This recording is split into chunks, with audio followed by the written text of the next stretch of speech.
Welcome to Barbecue and Grilling with Derek Riches, and today we're going to be talking about brisket rubs. A quick and easy way to make one and how to apply it to your brisket. So stay tuned.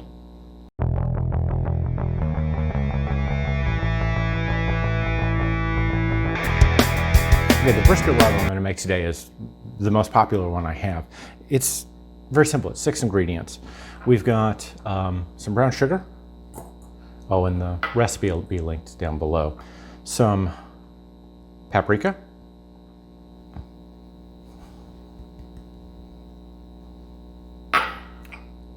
chili powder. This is mild. You can go for hot if you like. Some nice coarse salt, black pepper, and some cayenne for just a little extra heat.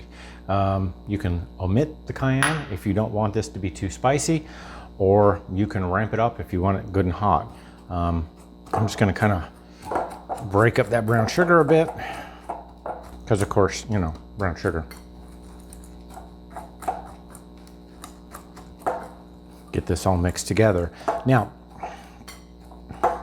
brisket has a lot of surface area, as opposed to like a pork butt, which is much thicker chunk. What we want to do is we want to get our rub on here nice and evenly and get it as effective as possible. Now, the thing about a brisket is you have kind of this meat side, and then there's the fat cap that is on the other side. And we want to keep that fat, not all of it. This has been trimmed down quite a bit. But that fat helps retain the moisture in the brisket. I want to maximize the use of that fat, so we're going to cook it flipped over, so fat cap up.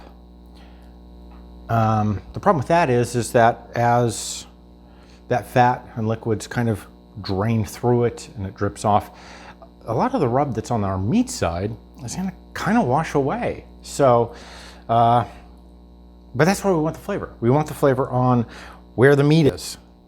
We can flavor up the fat, but guess what? You're not going to be eating a lot of that.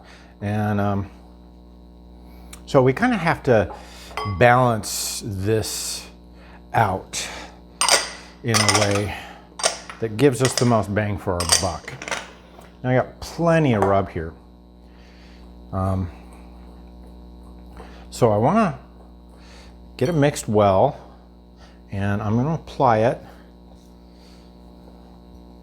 as evenly as possible. You'll note meat hand, clean hand.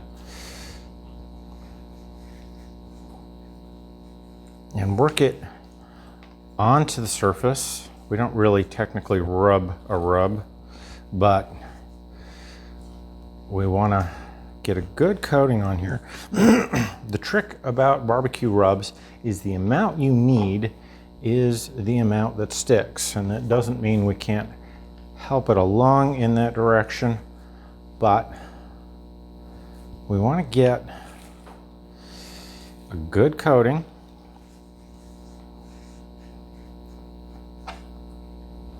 And yeah, I'm going to throw a little bit of this on the fat there, and then I'm going to flip this over. You can see that a lot of that's going to fall away. And now I'm just going to kind of more lightly coat the fat side. Like I said, this is how it's going to be sitting when it's in my smoker cooking. So what's going to happen is that the fat is going to slowly melt away. It's going to combine with this rub. It's going to help form a good bark on the surface. And it's going to kind of season up the meat continuously through the whole cooking process. There's a big section of fat in here I'm not going to worry too much about. But that's the way we're going to go. And we're going to let this sit on here for about 30 minutes. What I'll do is I'll get some plastic wrap out and coat this brisket up. I got some nice leftovers I can add to a sauce or something later. We'll let this sit on here at least a good 30 minutes. Some people will let their rub sit on overnight. If you let your rub sit on the meat for too long, it's going to start curing it. the sugar and that salt is going to start changing the texture and structure. Leave it on here long enough, you're going to kind of get towards corned beef, which is not really our goal here. We want to flavor, we don't want to cure. But you know, making your own rubs is so easy and so much less expensive than so many of the store-bought rubs that are out there. And the truth of the matter is you probably have most of the ingredients you need lying around, or you're going to find them at even the cheapest grocery store. So that's our brisket rub for today. This is my brown sugar brisket rub. Like I said, it is the most popular brisket rub recipe I have. It's been loved by millions, so enjoy. Oh, and one more thing. If you like this video, there's a little subscribe button down below. There's more videos you can watch, and there'll be more coming along. And if you do like it, give it a good thumbs up, and you can visit me at DerekRiches.com for more tips and information.